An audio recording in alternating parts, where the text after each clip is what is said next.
training do we need these prosecutors to have? We do not want our victims re-traumatized by going through the justice system. We want our prosecutors to be able to walk them through this process and get them through it without having an additional burden of trauma on top of them. So it focuses our training. It also focuses on who we are going to recruit into this bureau. This isn't a job where you shut off the light at 5 o'clock and you go about your merry way. This is a job that wakes you up in the middle of the night, sometimes years after you've tried a case. We need to have those people in this bureau, those people who are willing to shoulder that burden. So we are so excited to be here and to be part of this collaboration. And we are going to continue to put domestic violence at the forefront of every single thing we do as a prosecutor's office. So thank you. Thank you for being here. Thank you for caring about this. Onward.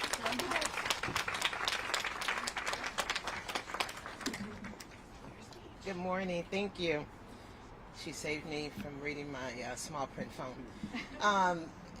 My name is Melissa Washington.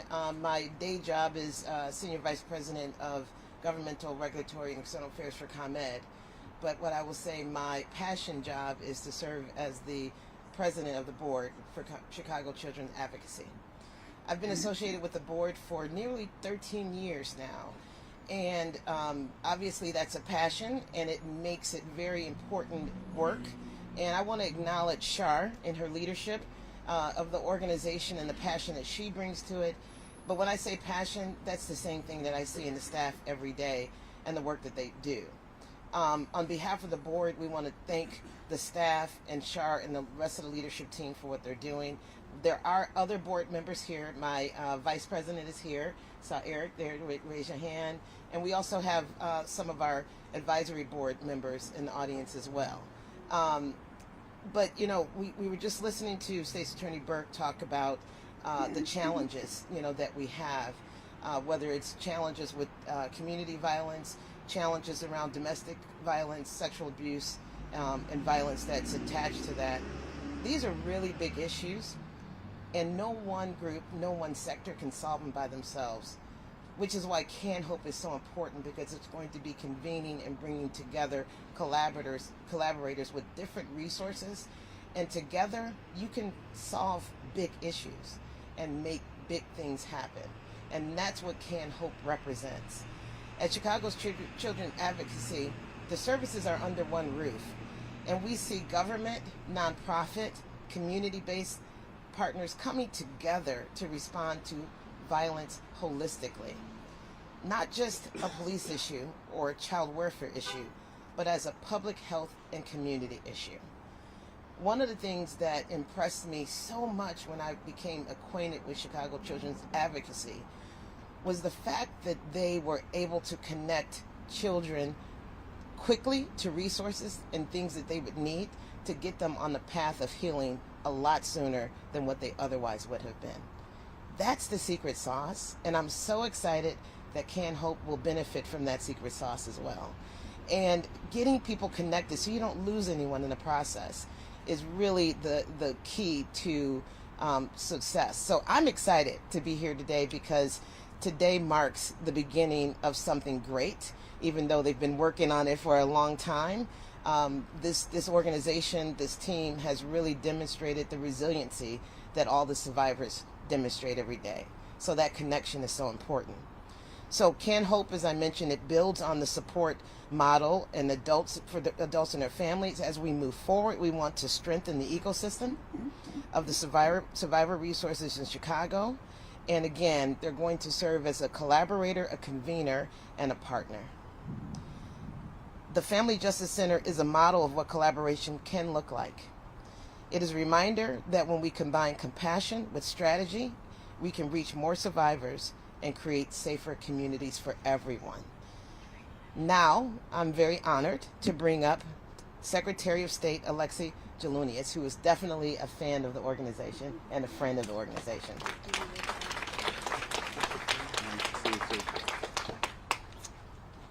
I give you a hug. Well, good morning, everyone. It's an honor to be here, and I should say I am extraordinarily biased towards everything that CCAC does, has done to help our most vulnerable. I love Shar, I love the staff. The work that you all do is so incredibly important, and I think the reason I'm so excited about being here today is because there are so many horrible things happening in this country, in this city, around the world. I'm not going to get political. I think you all know what I'm talking about. But there's a lot of bad news. There's a lot of bad headlines. There are a lot of people who woke up this morning in terror, that are horrified, that are scared, and don't know what's next. So to be able to be here today is really inspirational, is very meaningful to me. I told my daughters last night where I was coming and what we're doing, what you are doing, and what I'm here to support. And I just want to say I'm so proud of you, and I'm so proud of what this represents for our city. And to the media out there that is covering a lot of this negative news, this is a good story. This is what service is really about. It's an honor to be here to celebrate, and I also want to recognize the elected officials.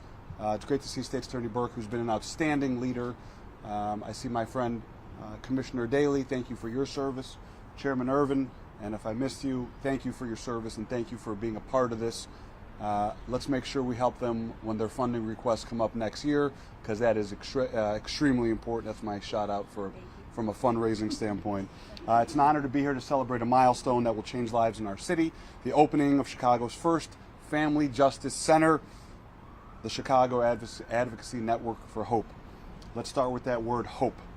That's exactly what this center represents. Hope for survivors who have endured unimaginable pain. Hope for families seeking safety, dignity, and healing. And hope for a city that believes every person deserves the chance to rebuild their life with support and compassion. For far too long, survivors of abuse, violence, and trauma have faced a system that is fragmented and overwhelming. They were forced to navigate multiple agencies and relive their pain just to access the help they need. Today, that changes. With the Chicago Advocacy Network for Hope, our city will now have a centralized, safe place where survivors can find counseling, legal aid, and community resources all under one roof. This is more than a new building, as was just mentioned. This is a promise that our government, our community partners, and our advocates stand united in helping survivors heal and thrive. I want to recognize CCAC and all the incredible organizations that made this vision a reality. Your collaboration is what makes this center so powerful and so inspirational. This is a reminder that when we break silos and work together, we make real progress. As Secretary of State, I know that public service is ultimately about protecting our most vulnerable and ensuring that every single Illinoisan feels seen, supported, and as safe as possible. Can Hope embodies that mission perfectly. It reminds us that government and community partnerships can be forces for healing and change. To the survivors and families who walk through these doors, know that this place was built for you, with you in mind. You are not alone. Chicago stands with you. Illinois stands with you. All these people stand with you. So congratulations to everyone who worked so hard to make today possible. Thank you for showing us what hope in action looks like. And on a personal level, thank you for showing me and reminding me what hope and empathy and kindness and grace and love and compassion is all about. I'm honored to be here, and I will always be by your side. Thank you.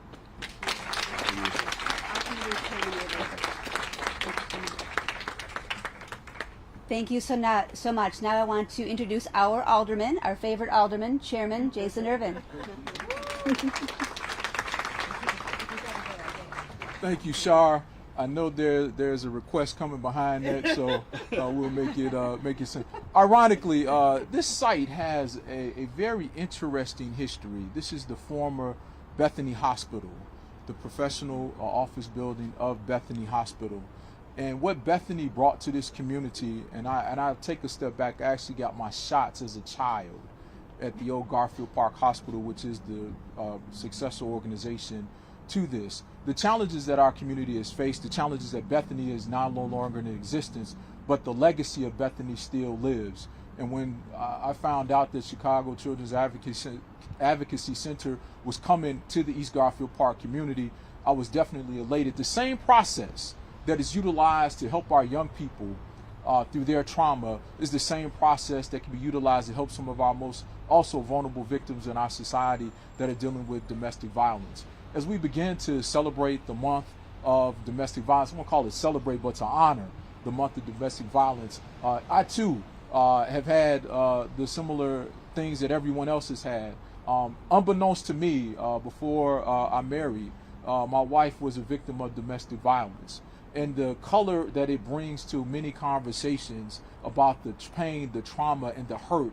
And if those types of resources were available to her back some 25, 30 years ago, the differences that it can make not only in her life, but in the life of very many people in our community. As State's Attorney Burke stated, we're seeing more domestic-related incidents post-pandemic than we've seen in a very long time, and we've seen the number of homicides that have come about in the violent incidents that have been domestic-related in this particular point.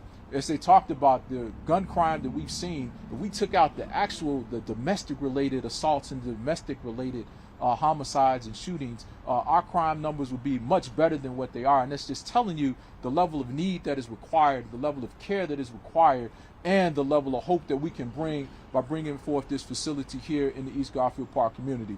Shar, my apologies for being late. I should have been there. I live on the next block, but be that as it may, I would not miss this event coming because, again, it represents the hope that we've talked about, the care that we talk about, and the resources that are necessary to make lives easier for everyone that is dealing with the trauma of domestic violence. Thank you, and God bless each and every one of you.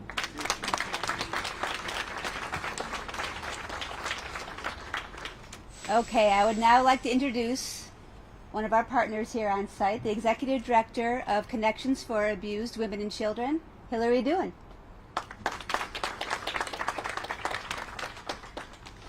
Thank you, Shar. Good morning, everyone. As Shar said, I'm Hillary Doohan. I'm the Exec Director of WC, an agency that's been supporting survivors in Chicago for almost 50 years and close neighbors and partners of Chicago CAC and Can Hope. I am so honored and excited to be here at the culmination of a years-long journey to make Can Hope a reality. The heart of this project has always been centering the needs and leadership of survivors, building community supports and assets in the service of survivors, and improving the systems that survivors use in their journey of healing. For the past almost 4 years, I've had the incredible opportunity to collaborate during the planning and shaping of this project, most recently as the co-chair of the project's multidisciplinary team, working with representatives from local systems such as law enforcement, the state's attorney's office, and the courts on improved responses for victims of gender-based violence. And it was really, truly inspiring to see so many important leaders in our city show up and come together to try and improve the lives of survivors.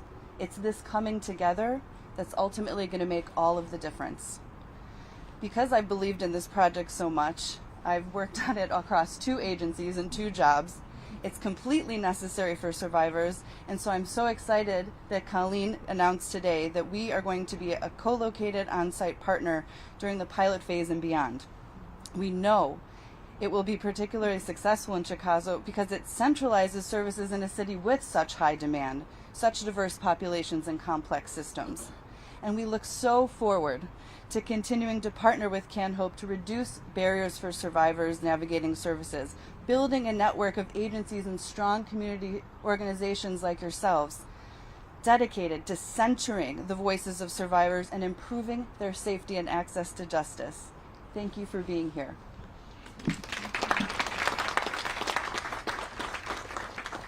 Colleen, close it out for us. Hello again. Thank you, speakers, for sharing your thoughts. It is, again, just overwhelming to be surrounded by support for Can Hope and everyone who's going to come through these doors. A few logistics. We're going to cut the ribbon here in a few minutes. And then once the ribbon's cut, everyone is welcome to come inside, look around, feel everything, experience the space as we hope you experience it. So much work has gone into it. I will be doing a guided tour in about 10 minutes, so if you want to be a part of that, just hang out in the waiting room area and I'll come get you and take you through the route in the office in about 10 minutes. When you're inside, you will see in one of the big rooms to the left over here, we have about 10 community agencies who are tabling to uplift their resources. So I strongly encourage you to check them out and learn more about what they have to offer. Thank you to everyone who was there and to Araceli, our bilingual navigator, for helping to manage their work. What you will also notice in this space is a theme of water. So I mentioned communities earlier, and one of those communities, the community work group, voted on the theme of this space, and they chose water due to its healing nature. So you're going to see water features, and we'll have water art up eventually. But what you also see are these little blue droplets on different tables and blue water-themed paper. If you are so moved, we ask you to write a note of hope for a survivor, and we will then be displaying these like waterfalls on strings throughout the site for survivors to see, and as they are reclaiming their sense of hope. Now for the ribbon cutting. Typically, we do one large scissors for ribbon cutting, but in the spirit of family justice centers and now Can Hope, we don't believe that any one agency is more important than the other. So we have a bunch of typical size scissors, and I invite all of our speakers and anyone from the community in front of me who would like to grab one to come join us up here as we cut the ribbon on Can Hope. There you go. Good idea. Yeah, we're gonna move it. Probably, right? Is there a way we can move the podium? Get out of the way. Are you going to come up to the next top? Yeah, I'm trying to get this podium out.